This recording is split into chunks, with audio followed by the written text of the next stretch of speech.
Good morning everyone. ৰাতিপুৱা উঠিয়ে তোক পানী খাবা দিলোঁ। তাৰপাছত টোপো হৈছে, তাইক বোলে স্কুলত থবা যাব লাগে। তাইক আমি থবা আহিলোঁ। মই ইয়াতে বহি আছোঁ আৰু চিংকি ভিতৰত থবা গেল। তাৰপাছত আৰু উঠি আহিলোঁ তাইক চাবাক লগিন ভিতৰত একবাৰ আহি চাং যে কান্দো মুন্দো হৈ বহি আছে, কান্দবই আৰু তাই বোলে ঘৰত যে স্কুলত থাকবাৰ ইচ্ছা নাই আজি। তাৰপাছত তাইক থৈ কিবাকে আহিলোঁ। আহি কিনে আমাৰ তোক চেৰেলেক চাবা দিলোঁ।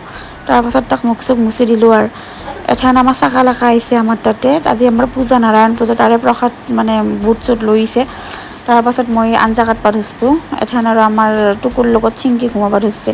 তাৰপাছত পূজা আৰম্ভ কৰলাক। পেহাই ক্ষীৰ বনাই আছে, নাৰায়ণ পূজাৰ ভোগটো বনাই আছে। তাৰপাছত ইফালে পিংকিৰ আজি জাপা তাইক তুলনি হৈছে কেইদিনমান আগতে। আজি জাপা থবা যাব গোটেই মেখানে। আমাৰ ৰিলেটিভছবিলাকে আহিছে, আহুনা যাবা আছে, মই নগ'লোঁ আমাৰ পূজাৰ কাৰণে।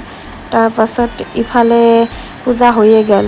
তাৰপাছত প্ৰসাদ আৰু ভোগ দিলাক। মই ভোগ খাই বিৰাট ভাল পাওঁ। আপোনালোকে ভাল পায় না? কমেণ্ট কৰি ক'বচোন।